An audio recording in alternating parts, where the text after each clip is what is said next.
This government meeting is brought to you by Eastworks and our local cable subscribers.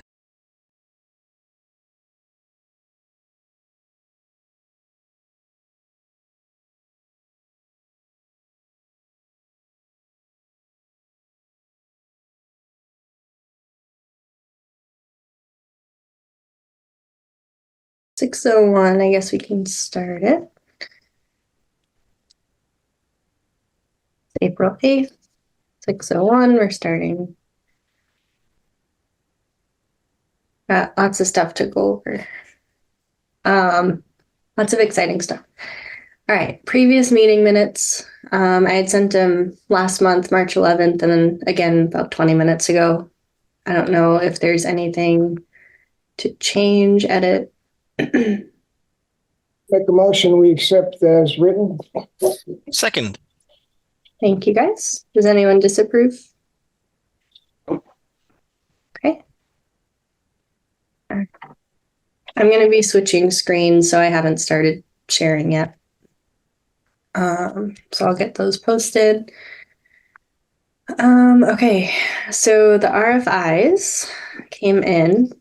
I sent those out to Dan. Did you see my last email just 20 minutes ago? Nope. I'm going to go look now.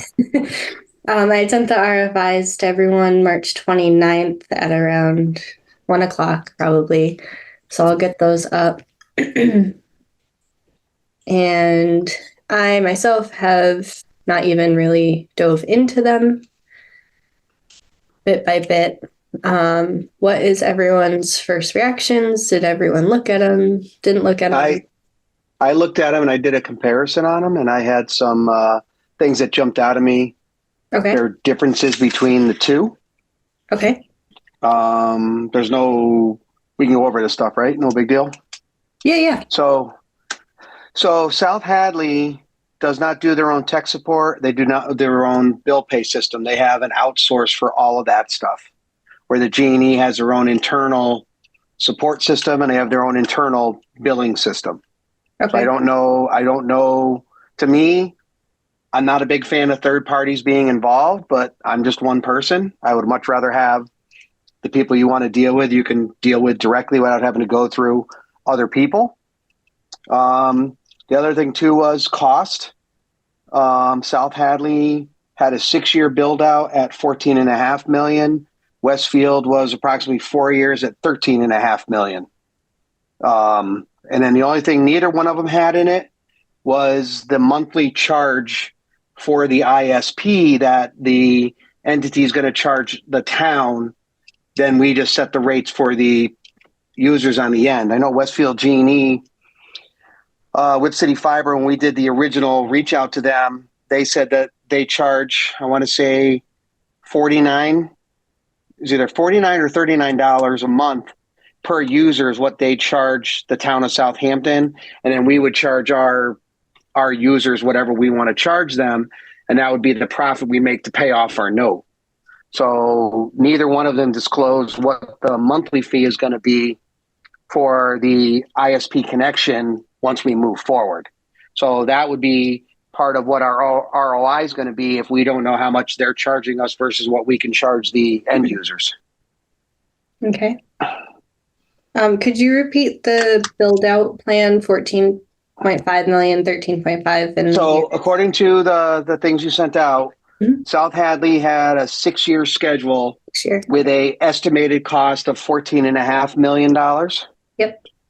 And Westfield was approximately 4 years at $13.4 million. 13.4. Okay.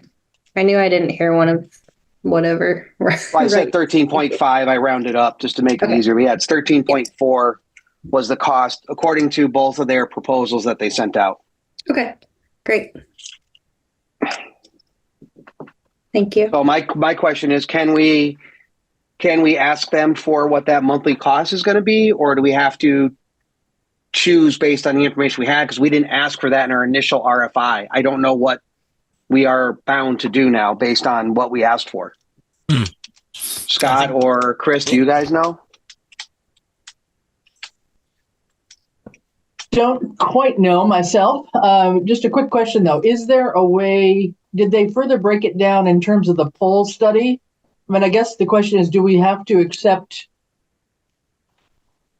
Well, I guess you have to decide on one potential firm before we can figure out the first step, which is the poll study, because that's really going to tell us where we're going, right? So they did break it down based on how we broke out our questions we asked. Yeah. I'm trying to find the one that Megan sent. I can open it up again. Those are just the notes that I grabbed when I first looked at it. That was the 29th you sent it out, Megan? Yep, 1:09 p.m. Okay, there it is. So on the Fiber Sonic or whatever the heck South Hadley is. Fiber Spring. Fiber Spring. The poll application fee was $240,000. The engineering and design was $158,000. And then the rest of the money in the 14.5 is all the actual build out. So if you look at the one it's right there on Megan's screen. So that's the one for Fiber Spring, and then Westfield G&E. I'm going through your email now, looking it up. So their engineering design is $168,000. Application paid to the utilities was $347,000, and then the pole make ready was 6.6, and the construction was 6. So they don't have a cost for the poles directly. They just had the application fee for the poles at $347. So I don't know what the difference would be between the application for the utilities versus the actual build out for the utilities.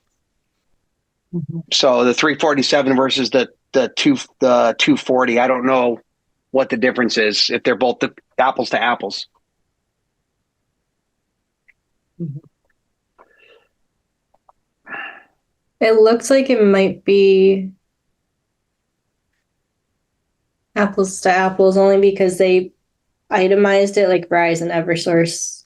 Mm-hmm. Boom, boom. So their poll cost is $100,000 cheaper than the Whip City Fiber, but then their build out cost is a lot more. Mm-hmm. Yeah, because if I remember, the poll study was the next real step in terms of any actual work, right? Was going around and surveying all the poles in town to figure out what ones were broken, what were wrong size, et cetera, right? But I gather we can't just chomp on that little piece of action without deciding that we're committed to the full picture, right? Yeah, I mean, for them, phase 2, poll application and make ready management after phase 1, which is the design. So they have to move forward with the design first before they'll do anything with the polls. Yeah. So we have to commit to one or the other before they'll move forward with the actual application for the polls. So, it's kind of like we have to make a decision, I guess. But my question is, like I said, can we ask them, hey, G&E originally said it's going to be so much money per month that they're going to charge per user to our municipal light plan, and then us as a municipal light plan can then charge the end users whatever we want, to make up that difference to pay off that note. And that's the number we don't have from either entity. So if we say it's going to be $85 per month for the end users, and we're being charged, $45 a month, that's $40 a month per user that we're putting toward paying off the note. But if that number for, Whip City's 35 and the number is 60 for Fiber Spring, then obviously our ROI is going to be a lot further out based on that number. So without that number, we're kind of guessing here just based on the number we have. Yeah. Go back to them and just get ask some clarifying questions on it. Right. Can we do that though? Or is it going to be, do we have to send out like an RF, a change order type thing for the request? I don't know how it works. This is a formal RFI. The way I would like to handle it is because I think we should let's fully review both of them and come up with our full list of questions, and we'll amend the RFI to include those questions because this one came out. This is something that both of them did not address. So it's something that in our initial RFI we did not have as a question. So let's go back to them, make sure we pull all our questions together, but amend our RFI questions and have them update our RFI response, both of them. Okay. Based on everything we want to ask. So it's besides not just this one question, but. Well, that's the only, like I said, that's the only thing that jumped out at me that was unknown. Everything else is pretty straightforward. You know, obviously we have numbers to work with, but that's the one number we don't have. I think it would be good, though. I like Dan's idea of getting all the questions possible that come to mind after it's, really fully been read. And again, those come in via Scott, I think, because you've got to do the formal amendment on combis and various other state sites. So.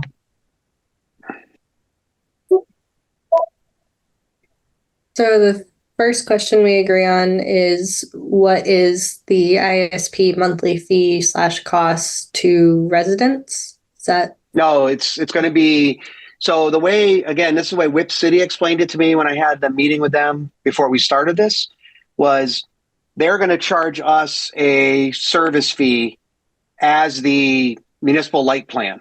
So they're going to charge us so much per user for that municipal light plan. And then we tell them what to bill the customers. So they say it's going to be $49 a month. We say bill them $80 a month. Every month that whatever it is, the $31 a month is put into our account, that where we get the $80 a month, we pay them the $39, whatever it ends up being. That money's put in our account that we then use to fund the municipal light plan to keep it going. So we just don't know what that cost is. We set the rate that the individuals are being used through the fiber utility, but we need to know what we're paying for that same utility. So basically we get to mark up what they're paying to put that as to pay off our bill. Okay. So what is the service fee per user for the MLP? Yes. Okay. Yes. What are they going to charge the MLP per user so that we can find out what our ROI is going to be based on, estimated monthly profits? Okay. Do we need to define a little what the service fee encompasses, such as maintenance and support for those customers? That's the other thing too, because again, it wasn't broken out in this, but the last thing that the Whip City gave us, that was all inclusive.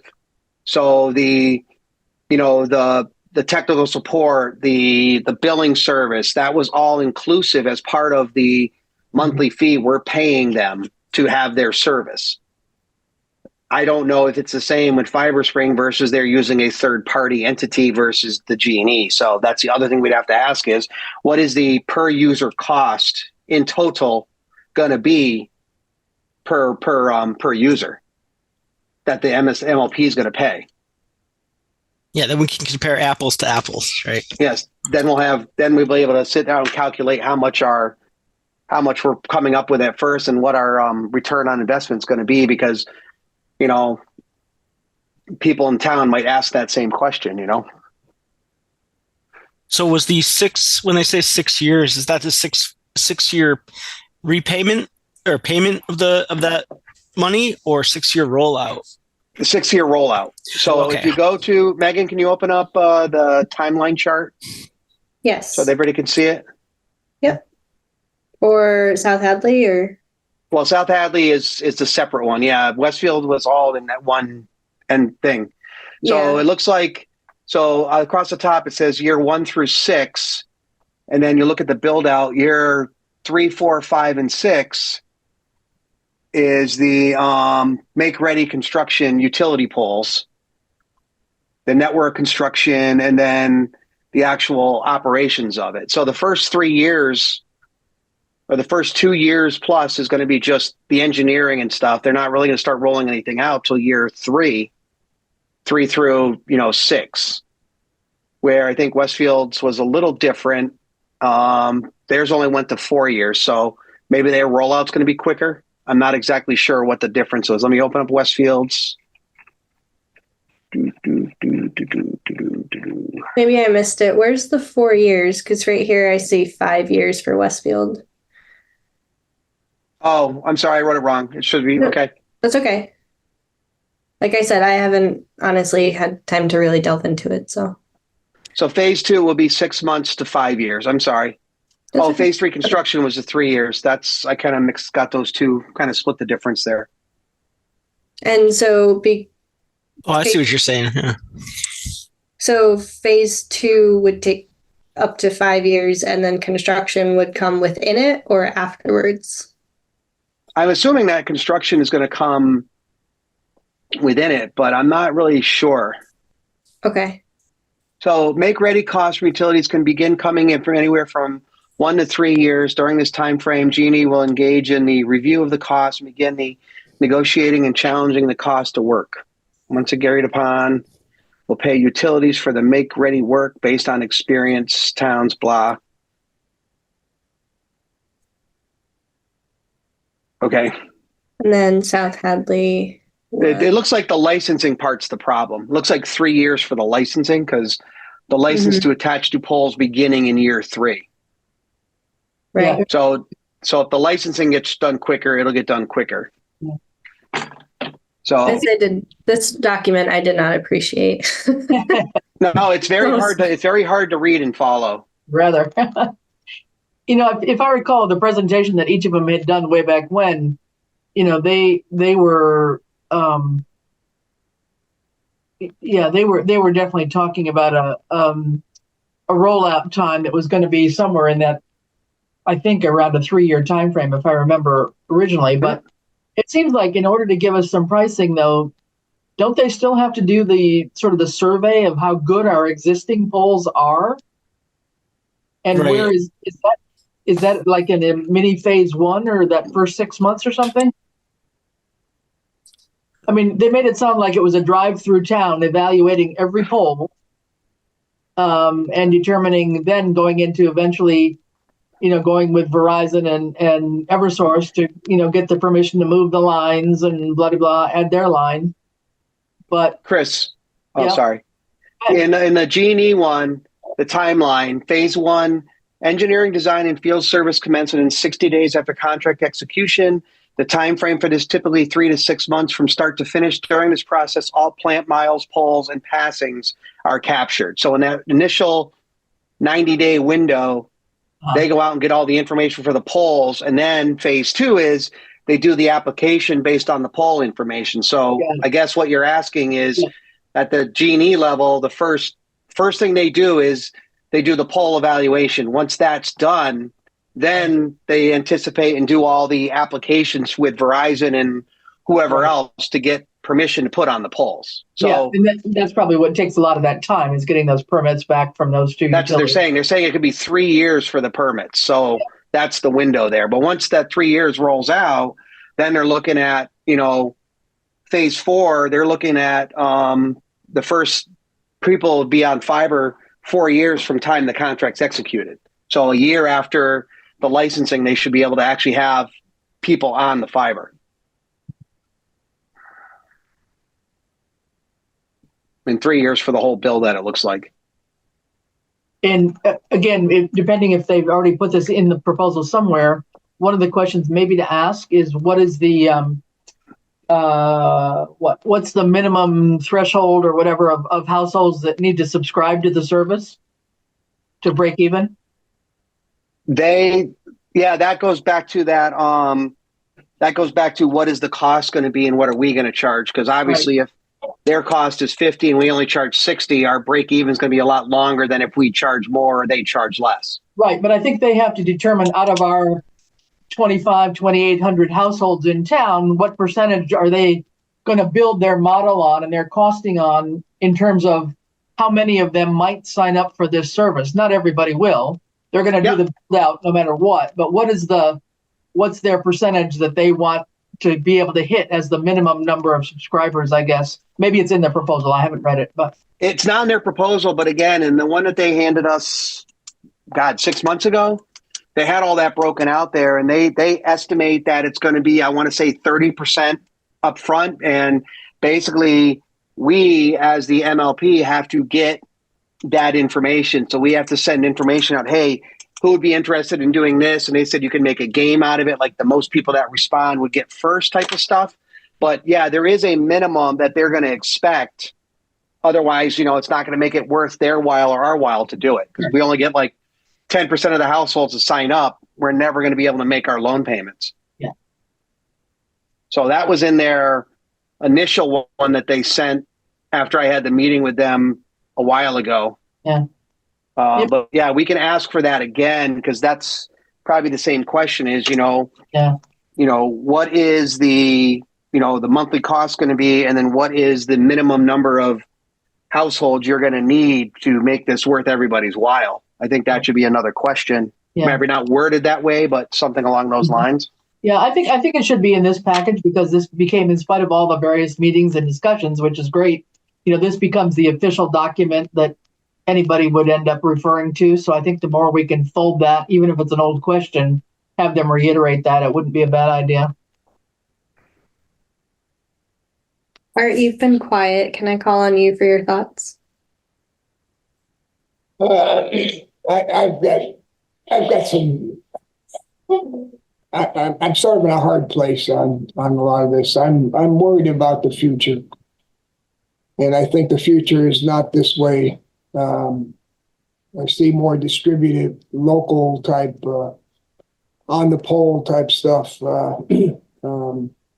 more Wi-Fi type operation. So committing $13-14 million is a huge amount of money, and as far as I'm concerned, and I don't know if this is all going to fly.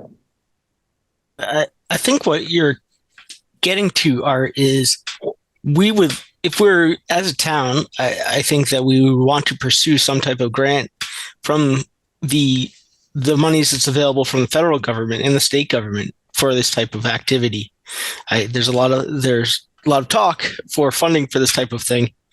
So I wouldn't say that the full money would be something that I would expect to come out of the town's budget. Now that we have estimates of costs, it's a good opportunity for us to approach our state representatives and also look at what grants they do have available at this point to help us. Yeah, I mean, that's all great. I'm surprised people are not batting down the doors. Doesn't seem to be as much activity these days as it had been a few years ago. But you may be right. I'm 5G, 6G. I'm thinking of the future. Yeah, I mean, I think you think about what the future is for fiber as well. It's going to go to 10G, right? And you're going to have better reliability. So if there's one way we can help encourage and grow our town, and we look at the way businesses are, technology-based businesses are run in our town, a lot of them are run out of people's houses, like they're working from home or whatever. So the way we can encourage building up our tax base is through giving them the infrastructure to have those types of businesses in town, and this is part of that, right? Well, I noticed in their proposal at the beginning they said 200 businesses. That may be pushing it a little bit too far, but maybe right at the beginning there. In Westfields? Yeah. Well, I mean, maybe if we had high-speed internet better than Charter, maybe we would draw more businesses in. I mean, we don't know. It's kind of a double-edged sword at that case. Yeah. We have places to put them. We just nobody draws here because we don't have the infrastructure for them, possibly. We don't have the great internet. We don't have stuff to draw them here. Maybe if we had that, it would draw them in. I don't think the internet's not drawing people in. I think it's the housing prices, but that's another situation. The reason I'm in Westfield is because I can't afford Southampton to save my life. Yeah, that's a big one. And I think for other businesses, it's the lack of sewer. So that's probably the more obvious one than the broadband is, actually. But yeah, possibly, yeah. Yeah, I mean, I don't want to be Mr. Gloom and Doom here. I mean, if we're still in the planning phase, and certainly if we can get some activity out of our state representatives and so on and so forth, I certainly have no problem going forward with some of this. But again, I just worry. I'd like to see a safety complex before I saw this, but I'm an old guy, and safety and ambulances and all those good things are more important to me right now than, a faster internet. I've got all the internet that I need, and but you may be right. It does attract businesses. Yay. Has anybody sat in on any of the Broadband Institute webinars? I mean, what's the real reality of how functional that is, the MBI, and getting any real money out of that? We have. What we need to do as a town is get the support of our state representatives to pull that money in. The way that Institute is going about allocating funds, other towns have gotten the ear of that institute, like East Hampton, for whatever reason. They're able to host sessions about those topics where I can only imagine this because they've reached out to their state reps who have helped in that situation. So I think that's where we're at with that, is we need help from our state reps to make this happen. Well, and we do get that. I mean, just to put things in perspective, but we get 20,000, 50,000 at a time. We don't get big money. We get smaller money for feasibility studies. That's about the level of what we've been able to get so far with their efforts. So, I just want us to be realistic. I mean, I'm all for looking for grants, but I mean, so the money is allocated to the Mass Broadband Institute for this type of thing. It's just a matter of helping us tap into those available funds. So that I think that's really where they could help the best.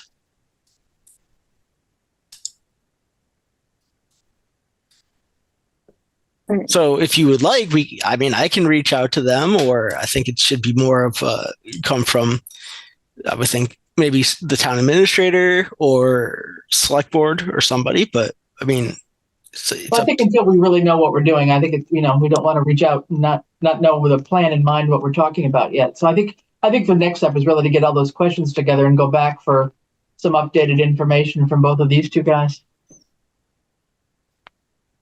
Okay, I guess I'd want to understand what time frame we want to do this all in then, because it seems there's a lot of approaches to it. One is getting the money together, and two, it's narrowing in on the provider. And right now we have enough evidence to show we're going to be in the $15 million ballpark, right? So I think it's a fine time to start looking into funding.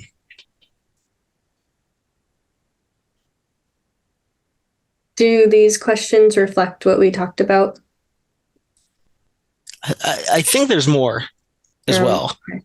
What I would recommend we do is we should probably have our next meeting in person and make it a focus working group meeting where that'd be different. We work through these and discuss what comments and questions we have about them. I think that would make this be and I'm suggesting that as the efficient way to get through. We're giving back an amended RFI set of questions to the bidders so that they can respond back quickly. I agree. Our next meeting would be April 22nd. Yeah, if we could meet at Town Hall or the library or something. Bring your markers, pencils. Yeah. Are you okay with that, David? Yeah, sure. That's okay. Sounds good. That'd be great. Okay. Lock me in a room. Let's talk through it. Holy cow, it's David. Hey, man. Where'd you come from? Did you sneak in? Yeah. Oh, didn't even know you were there. I finally sat down at the table with my wife at like 6:15, and then looked down at my phone. I just got done with my last work call, looked down at my phone, and I was like, oh, there's the reminder, and I'm late. So here I am. Well, thank you for coming. I mean, it sounds like you're very busy. You earned a red check in the checkbox for your name. Yes. Yeah, I gotta fix that. Thank you. All right, so we'll meet in person. Wow, I joined late, but is that the first one for the tech committee? I haven't had one, and I think I'd be after you though. So Yeah, I've been on for 3 years, I think. I think this is Warren's actually meeting in person. That gives us the opportunity to really make it a working meeting and hash through this. Okay. It'll be catered, right? If you want. I mean, what do you want? Bring Subway. we'll pick up a pizza. How's that? I mean, A 2-for-1 from Paisanos. I'm all for it. All right. David, do you have any comments before we kind of move on to Novus Insight? No, you can pop forward. I jumped in and you guys were already halfway through it. So okay. Thank you. Yep. If no one else has comments, and we'll just kind of table everything till the in-person, we can move on to Novus Insight if there's anything new. Yeah, we're moving forward quite well here. I would think we should be able to take this off the list maybe by next meeting. Well, we get support. Colin, one of the technicians, approximately every 2 weeks, and he comes by, and we're down to like I say, just a few issues. People have been pretty good. They've been calling Novus support via telephone, and that's working out quite well. We've made, 4, 5, 6 calls now, mostly dealing with our old favorite email. But everybody's that I know of have been very happy with the response, and and they've been able to solve remotely just about, I guess, all of these, all the calls, including one from the planning board, which was another email issue. Paul Demon, I gave him the little sheet that I put together, and he called him, and he was quite happy they were able to solve his problem. Outside of that, everything's gone according to plan, and like I say, we should be able to take this off the list. And it's been an interesting time, but it looks quite good. Any questions? I'm actually thinking back on your comment on fiber, or if we can jump back for a second. I think that as a committee, one of our responsibilities is to help the town make the informed decision on this. And what that question I think would come up from many townspeople about what is fiber the future, is a future-proof technology that will ensure that we, by spending this money, will have the infrastructure in place for high-speed internet for years to come. So I think there's an action for us as a committee to do that study, fiber versus wideband wireless, or whatever options you think are out there. What are your thoughts? Well, I mean, it's like any of this stuff. If you don't do it and wait, you can wait absolutely forever, as you and I both know, Dan. We've been on enough of those projects, but never seem to ever get done. Generally got to put the stake somewhere and go from there. But I'm really obviously worried here because of the amount of money. I keep up with the profession as best I can, and I see certainly it's heading in that direction, and who knows? Is it a year out? Is it 5 years out? Is it 10 years out? is it when I'm dead, which is not going to be too much longer? So I don't know, but I can take a peek at it and see at least what I can find out. Contacting IEEE and seeing what I can get out of them. Yeah, I mean, if you're not comfortable with it, then how can we expect the townspeople who were asking to front all this money if the leaders of the technology community are like, I'm not comfortable with this? Do you know of anybody who is currently on a wireless based infrastructure? Because I don't. I have a lot of experience working in other towns and counties around the state, and there isn't any of them I know of that aren't some form of broadband, that are a Wi-Fi or a wireless based internet. Not around here. California, as you would expect, being Silicon Valley, there's some activity out there I've read about, but let me take a peek. I mean, fiber's been. I mean, if we were talking like 5 years ago, I mean, fiber's been around a long time. Holyoke's rolled that out, 20 years ago. So maybe even more. So let me look. Good point, Dan, and let's see if I can come up with anything. Thank you, Art. I think it's definitely worth it to see where after you do the study, how you feel. So we'll know. Yeah, any and all opinions are important to the process. So. All right, Novus Insight, if there's nothing else, which that's all I have, Megan. Thank you. I just thought of something, actually. The contract that we signed, is that 6 months? Was that per month? Or if you know? As far as I know, it's a year. Oh, it's a year. Okay, great. Yeah. Okay, that was just for my knowledge. So yeah, and it was the beginning of March is the okay of it. All right, great.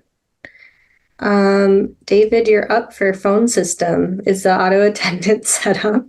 Well, great question. I think, Scott, is that what you were emailing about? I saw your email on the script and instructions to set the directory. Were you talking about the upfront messaging? Right.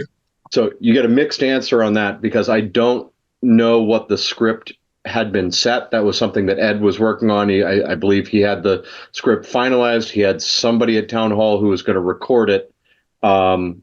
So if we don't have that, we can certainly recreate it. I don't think it's this isn't rocket science by any means. We just want to say, here's the departments that we want to list up front, and record it and put it into play. I don't have the instructions for that, so that would probably be reaching out to Chris Sorensen to say, because I could loop you into that conversation that I had going with him for several months, and we could just say, here's the new recording. How do we get this implemented?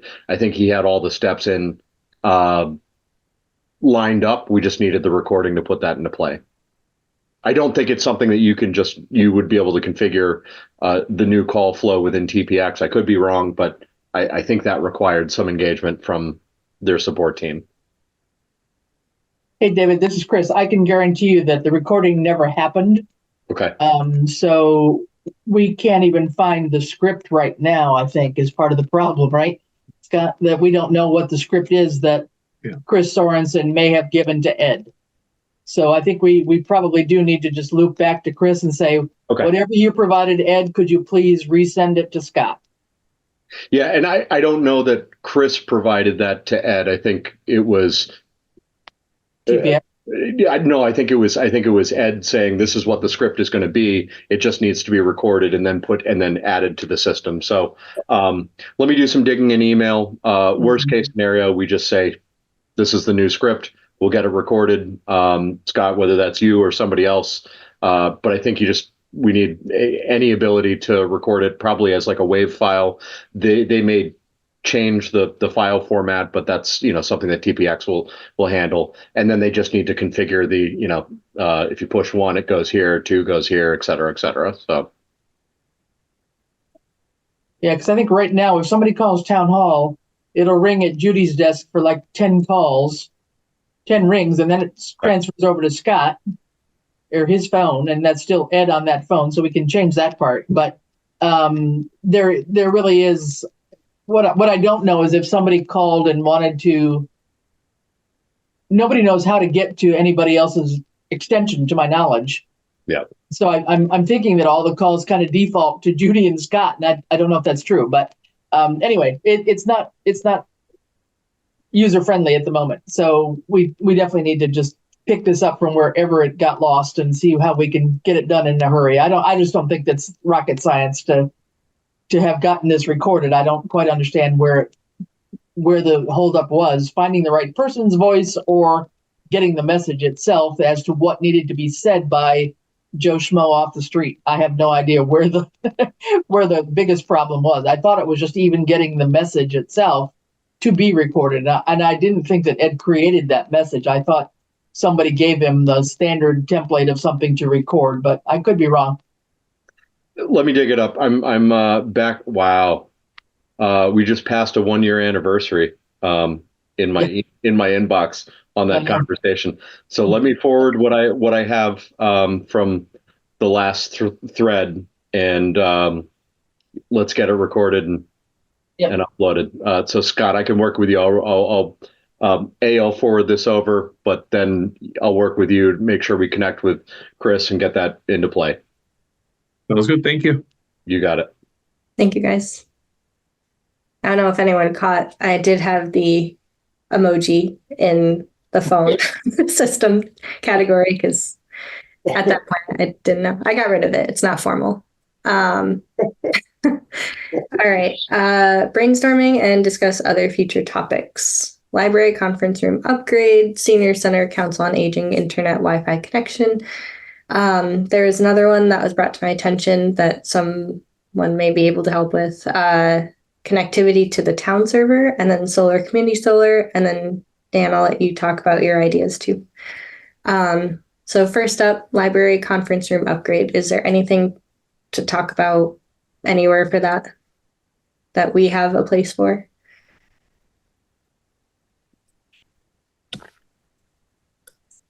I think there's things to be done. That's where it's at. Someone's got to grab the ball and run with it. No, Dan, wasn't that at some point Johanna had talked to Jeff at eMedia, and all they were really talking about at one point was like the big TV screen that we have in the select board room, right? Yep. And the next question was money for it. And that's where we said, okay, well, we'll talk to the grant committee and sent some emails over to them. I didn't hear back, but you're on that, so maybe you can help us. Well, I can certainly ask, but I'd like to hear Diana. I keep telling her Diana's on my grant committee. Johanna usually goes first to her board of trustees to find out whether they can help do something like fundraise. I mean, I thought Jeff said this was like a $500 investment or something. Yeah, I can go back and check my notes. If you want them to pay for it, we can follow up that way. I don't know where. I think it was like $1,500 all said and done for extra peripherals and stuff. But still, it wasn't in the grand scheme of things. Yeah. A lot. I think maybe just checking back with Johanna to find out what she's done with her board, if anything, because she hasn't approached me or the grant committee to do anything. So. Oh, I had. The action was with me to contact. We haven't seen any possible grants that make sense for this kind of a project. So. Okay, we just never heard anything back from the committee. So. Oh well, we haven't until just recently. So. Okay. So we'll check back in with Johanna. Yeah. Just to see if she needs us, really. Yeah. Now I can tell. Now I can be like, hey, there isn't any grant money available for this. So, or do you want to pursue this funding some other way? And if so, we can offer our assistance. I mean, there may be something eventually, Dan. There's just nothing that looks like a logical grant source at the moment that I've looked for. Yeah, that's cool. We just didn't know that part. So that was a piece of information we needed. Yeah. So it's good you're here. You can help us move these things along. Yeah. No, that's fine. I thought she was going to just deal with it and not worry about it. But maybe I misunderstood her too. Yeah. No, I'll email her back now. Any help through East Hampton Media? I mean, they were willing to provide technical support. and they wrote up kind of what they have now, and it was $1,100 and some odd dollars for what they recommended. So there was that. The conversation after that was they had a lot of ideas about how East Hampton Media could work with the library, but that was where that conversation ended. So no cable funds or anything through them. That wasn't the part of the discussion at that point. Okay. So it could be something that could come up now. At least then it wasn't the approach. So. Thank you. All right. Thank you, Dan, for following up. Yeah, no problem. Senior Center Council on Aging Wi-Fi connection. Christina approached me about the connectivity to the town server. She had heard a couple comments here and there from Novus Insight that the Council on Aging Senior Center is not hooked up to the town server. Is that correct? Was there a reason they would need to be connected to the server? Just for files and such. File storage? Because they're connected to the, at least her and, I mean, I can't believe the number of people I got down there. They've got more people there than we do in the treasurer's office connected to the new server. So no, they're connected. They've got everything they need. No, Wi-Fi is a different story. Yeah. You know, and I know Scott looked into that. And you know, we were hoping they had some money or something to do that, but it looks like they don't. Isn't that correct, Scott? I'm gonna put an article on for the annual town meeting to do a transfer to cover the cost for the Wi-Fi. Oh, cool. Great, thank you. The only thing that had was a grant that included, I think, $400 or $500 for what they were calling a MiFi system, which would allow. Basically, I'm understanding it as kind of a portable hotspot, which is something that the outreach coordinator needs in particular, so that when she's not at town hall or she's in another part of town hall meeting with clients, and she'll be doing home visits, that when she's at a senior's house that doesn't have Wi-Fi, for example, she has this little gadget that would go with her. So they got that amount of money in a grant, and so they still want to get that pursued and bought while we're pursuing the bigger, Wi-Fi connection throughout town hall. I think that's my understanding. Okay. Yeah. And their grant expires in June, so they have to spend the money or they lose it. So. Right.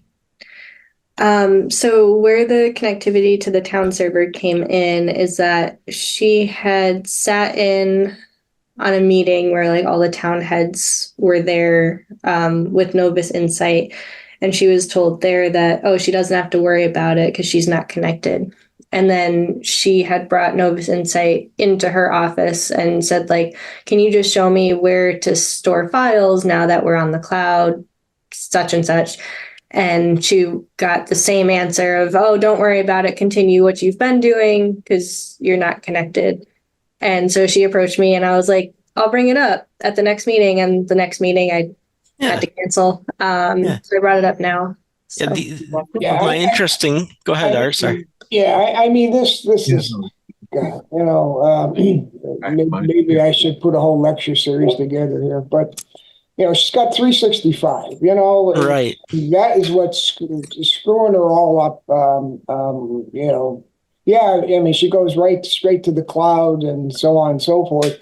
But all her login, all her SharePoint, Teams, all that comes through the new server. It doesn't come, any other way. So she has connections, through all that. So okay, I get very frustrated, primarily with her, to be honest, she doesn't. I don't want to get in that. No, that we don't have to.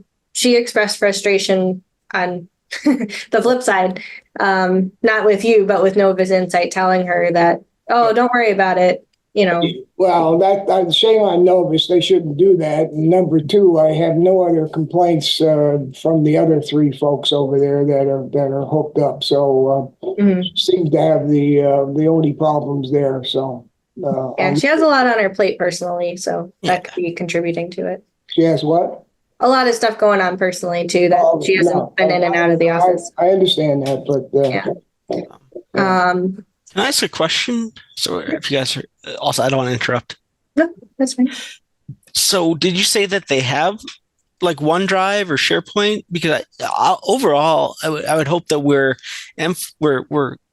steering people towards the use of that cloud-based storage versus a on-premise server. I think that is since we're paying for that the OneDrive, and that's all backed up, and and all the files are version controlled and all that great stuff. Yeah, everybody is everybody's hooked up to OneDrive and SharePoint and Teams, the whole nine yards. There's a couple of folks, including the building department, that doesn't have Teams yet, but everybody's got OneDrive and everybody's using it. That's great. I mean, I think overall, if we can migrate everybody off of that premise-based server, then we won't have to go through the efforts of backing it up anymore. I'd like to see the day where we can just close the file server down, the local file server down, and everything is on OneDrive. It's not a file server anymore. So that's not, it's totally overkill. We shouldn't, the way it was designed originally was very poorly done. And, we really didn't need it. If you go down and see the horsepower we got down there. I think I said Ed showed it to me once when I walking through the building. I mean, he was so proud. Yeah, that's right. Yeah, Dan, it could blow away Cole Morgan, I tell you. So we got way too much there, but we have it, and it was part of a grant, and thank God, and it is used as a certain login, and I imagine it's sort of an email. I'm not sure exactly how the email is done these days, but it has some function, and it is backed up and so on and so forth. So yeah, no, that's great. It sounds like we're moving in the right direction of eventually not really needing that server. That's the goal. Yeah. So she did also touch on the email, actually, that we switched over. I'm sorry, Art, I have to present it. No, his head just dropped.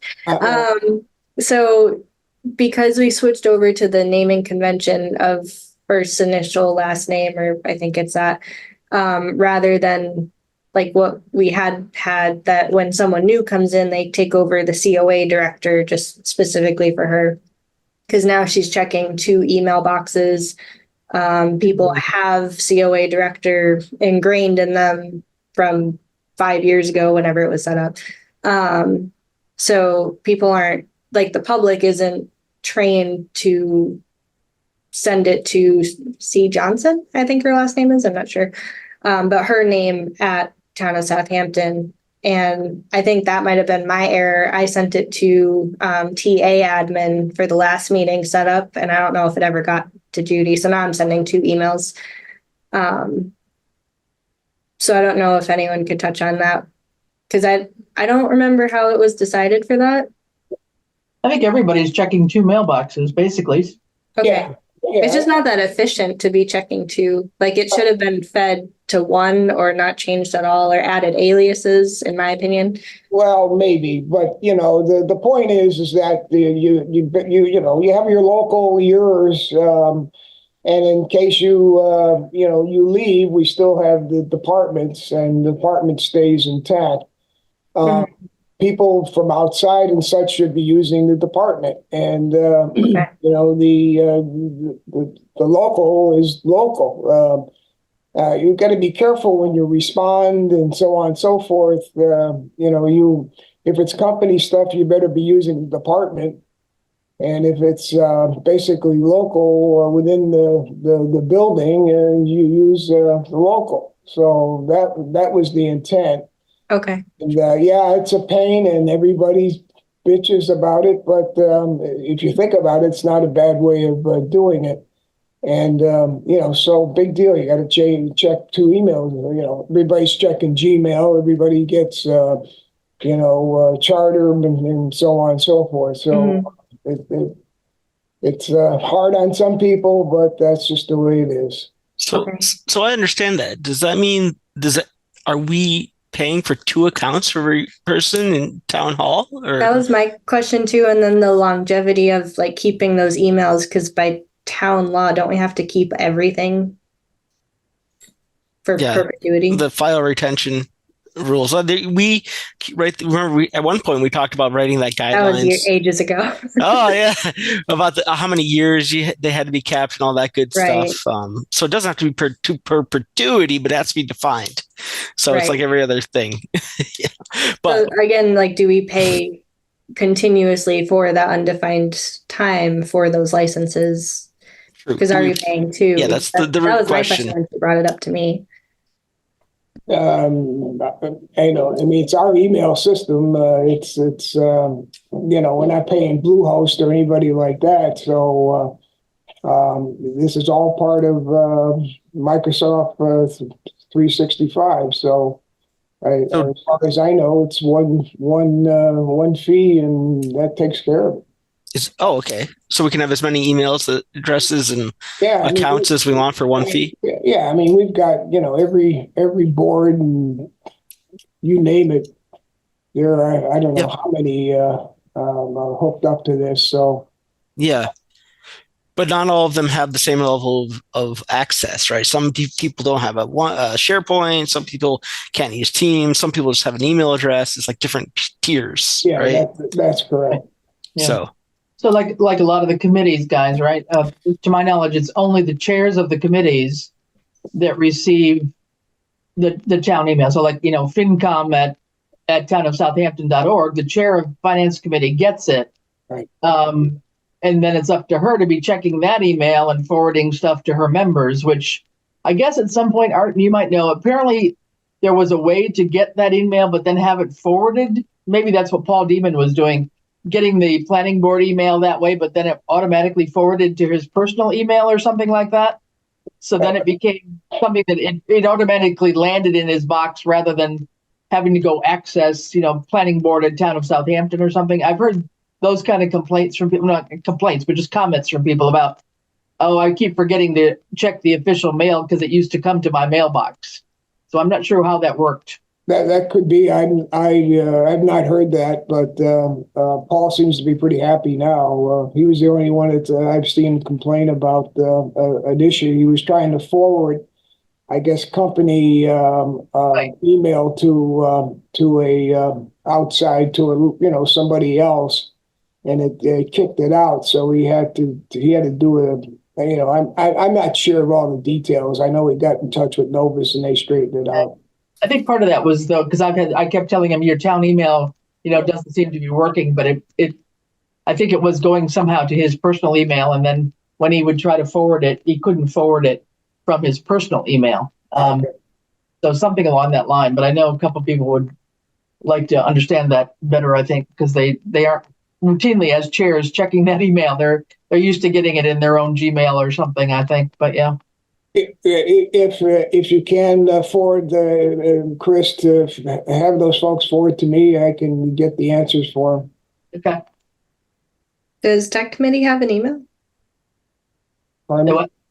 Does tech committee have an email? No. Okay. we're not high enough on the list. No, only kidding. Is there? We can certainly add it if you think we should. I'm not advocating for it. I have like 5 mailboxes I check daily, so I prefer not another one. This actually is another topic I sent in. Topics I wanted to bring up in this meeting was I would like to advocate for all town committees to have a email address that has a OneDrive associated with them, such that all the digital electronic files that they have right now, at least from the committees I'm on, they're pretty much either stored like in the email servers by people sending emails back and forth.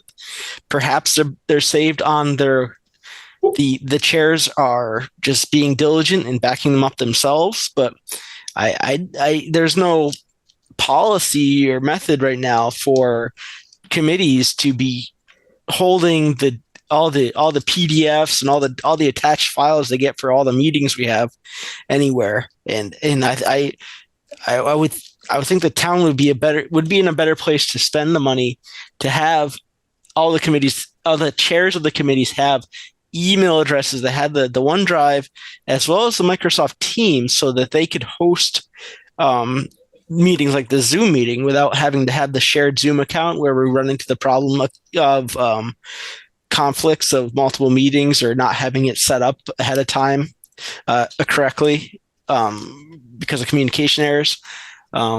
So I think there's benefit there, and I think it's worth the cost, or at least having the discussion around it. Well, it's not. I can assure you, it's not happening now because of cost. To have all the committees on 365, that's not trivial. And having been on a committee or two in my day, the chair, at least the chair that I know, she was very careful. Of course, she was a software type. She kept everything on her laptop and certainly backed it up. So, yeah, it's certainly worth a discussion. Right now everybody it works off of basically Scott's account, the TA's account, as far as email. We did it that way because of cost. But nobody has OneDrive or Teams or anything like that. What do we have any idea what the cost is per? Is it per month, per year? It's probably per year, right? It's a year, I believe, per seat. I don't know. Yeah, David, I don't know. David might know, but I'm not sure what 365 is running these days. So we just mentioned, though, that apparently it's unlimited for when we were talking about the dual emails. So is it not unlimited? Like for the COA versus C. Johnson emails that everyone has two? No, I mean, that we're talking town hall, or are we talking committees and boards? Well, isn't it all one subscription? Like townofsouthampton.org. Yeah, right. Whatever, email address. Yeah, these are like associate accounts that, they just have email, and we utilize one person that sort of, everything comes off of one account, which in the way it was set up, it came off the TA account for the boards and committees and so on and so forth. Okay, so the email, like the name emails. Right, they don't have a dual type deal like we do in the town hall. Yeah, so are those just aliases under just like COA director, and then C. Johnson is just an alias under that? I'm not sure how he sets it up, but you might be absolutely correct. I would need to find out. I don't know. So then it's only the one subscription for. Yeah. Okay. Interesting. Okay. Yeah, I guess I just want to understand what does a town email, say like a committee's email, get you now? What do we know? What capabilities? I would love to get in the back end of 365. Just to I mean, it's just it's no different than what it's been in the past, except it's not through Bluehost now. It's through our own. I mean, I don't know what to tell you there, Dan. Okay. An email's an email. Yeah, I think I know what you're trying to look at. Is it backed up? Is it this? Is it that? Right? But it's not for the email address. It would be getting to the next level, a tier of account, which has some cost with it. Yeah, exactly. Yeah, yeah. So yeah. That's the lowest level that we have is just pure email. So yeah. I don't know how to get that data, but I think that's the informed decision to have. Well, first question is, okay, you want to have this benefit of making sure everybody has the backup of all their files for this cloud. But how much does it cost, right? I can do this, Dan. I can get Elvis to put something together for us to sort of give, what would it cost per committee, per board to basically give you a OneDrive through Teams approach, and we'll see. Maybe they could get a lesser 365. I know that they have different levels there, more local versus enterprise, et cetera, business. It doesn't hurt to ask the question, right? Yeah, I'll get a hold of Elvis. We'll get you an answer. Thank you, sir. Yep.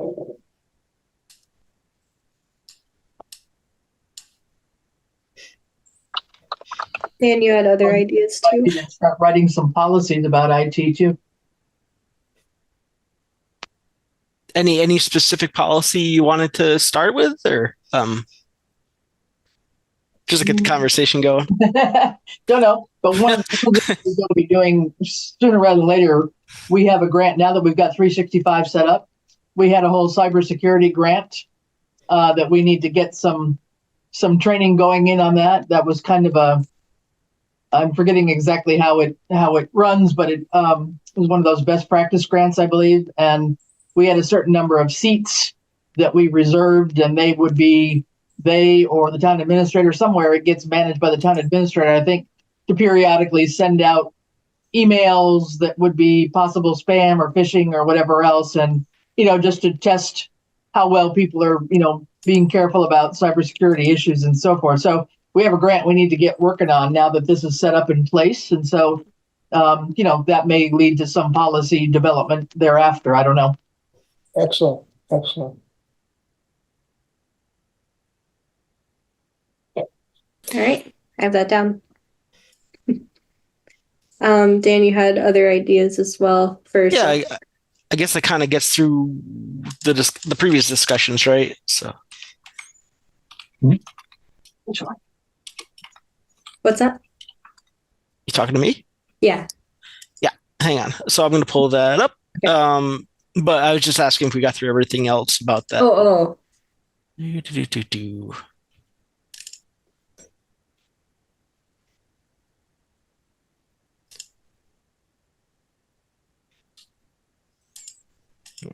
Trying to find my list of question or ideas. I want to see from my other email. Speaking of having another email, yeah. Let's see from the other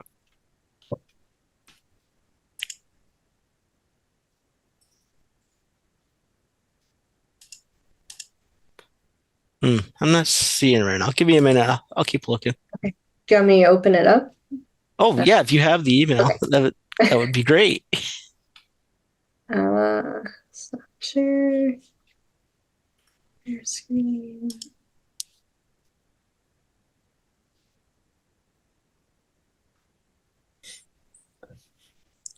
Yeah, so we talked about number one. Mm-hmm. Oh, right. So the next thing was I noticed, so I was walking through the budget, and I found it interesting that we spend money for the select board minutes. We spend like $2,000 or something a year on getting the minutes typed up. And I'm like, hey, that's a lot of money to spend to have someone type up minutes. What I've started to do with my meeting minutes is using artificial intelligence to get them to summarize them, and I proofread them, and it's like, it turns maybe what is a 2-hour job into a 5-6 minute job. So I'm wondering if there's some education or training we can provide that would help save the town a little money there. So there's that.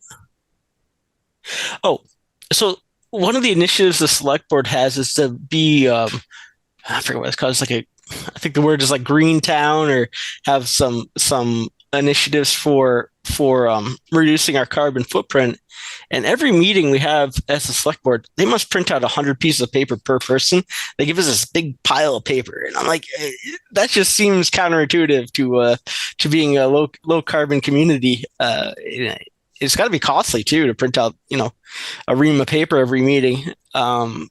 So my thought was, if there were some type of tablets that the the town administrator has that he just puts the files all in a folder on the desktop or whatever, so we can just load them up instead of having it all printed out. Then that would save some paper. And then go ahead. I can tell you we've done this before, and Oh, a total disaster. We bought a whole bunch of Apple tablets. What are they called? iPads. iPads, and they lasted less than I think 2 or 3 months. I can dig up 3 or 4 of them. So I don't know why they used iPads. They were the most expensive thing in town. Right.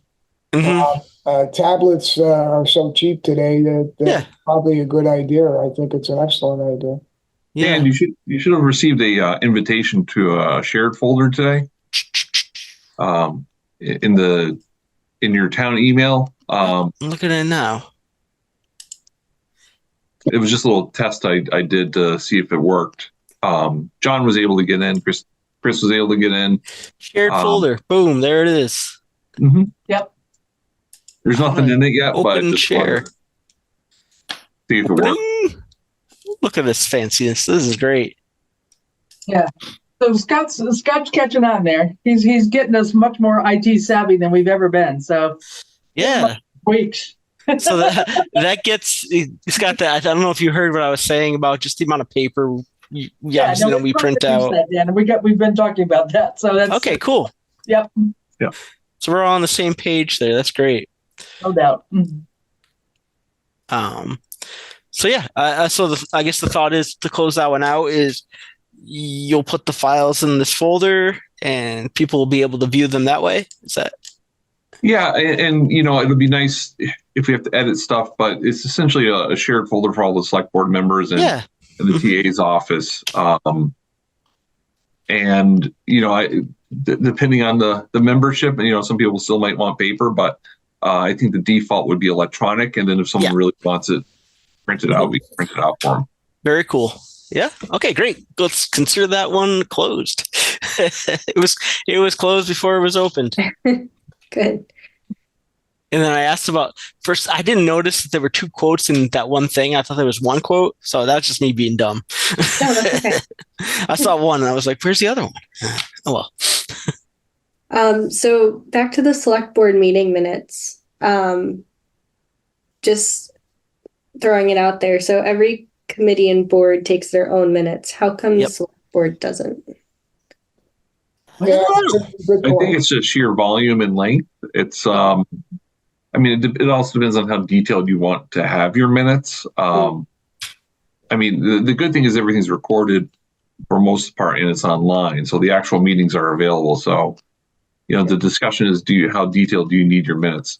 And I think it also depends on which committee, like planning board and those types of committees need very, very detailed minutes when you're dealing with the different plots and different zoning issues. But I think that's a further discussion we'll have to have. Cool. I don't know if you heard that conversation, Scott. I threw out some ideas, topics. One of the things I noticed in our budget is we have a line item for minutes, right? We pay around, I think it was around $2,000 or whatever, for the minutes every year. And I was like, oh, well, there may be some ways to make that easier. So we have a select board secretary to do that. Right. The person who does our minutes used to be in person, and then now she does them remotely. And that select board minutes, I don't think, I'd have to look at it, Scott, Dan, but I don't think it's that much. It's like $40 a meeting or something, maybe. Yep. I forget. But it depends on the length of the meeting. If it's a 5-hour meeting, it's longer. Yeah. The advice I was just providing in this comment was that, at least for my meetings, I started using AI technology to summarize the minutes for me.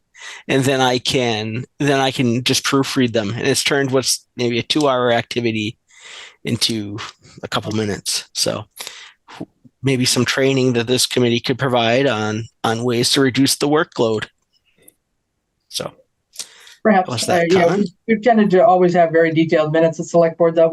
We've found that we've had to go back and refer to them, and we have to be very careful about what gets recorded well. So that's the only reason they are quite as detailed as they are, probably. I was just suggesting a different method, so it's all good. Thank you for your ideas. Thank you very much. Yeah, thanks for taking the time to hear my ideas. Appreciate that. Is there anything else before we schedule the next meeting? Okay. So, was there something? I said no, I'm sorry. Oh, okay. No, that's okay.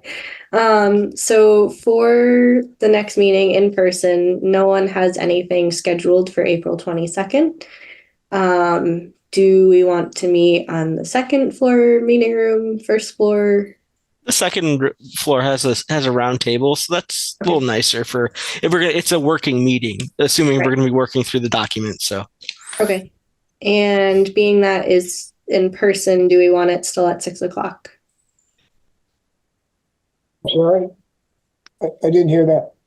Do we still want it at 6 o'clock being in person? Good for me. David, you were just finishing up dinner. I was not even. I haven't even started dinner. Oh. That was my last work call. Oh, sorry, man. I'm actually just trying to check one thing because I'm trying to remember if it was that weekend or not. No, it's the following weekend. So the 22nd should work for me as well. I think almost any time works. I just need to get my son at 5:15 or so, and hand them to the other parental unit. Right. Perhaps we can stick with the same time. Okay. Okay. Yeah, I just wanted to make sure everything, traveling, because you don't have to travel here. Well, right. Plus it's an Earth Day. It is Earth Day and Passover, if anyone celebrates. I don't. Okay. So I guess we'd ask that everybody can bring if they have a laptop or something they can bring so we can look through these documents. That'd be good. Mm-hmm. Otherwise, bring a printed copy, whatever works for you. Mm-hmm. All right. So it's in person, second floor meeting room. And is there a motion to adjourn? I motion to adjourn the meeting. Okay. Second? Second. Okay.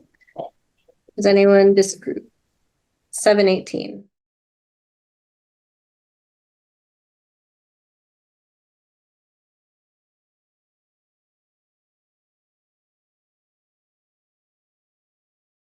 This government meeting is brought to you by Eastworks and our local cable subscribers.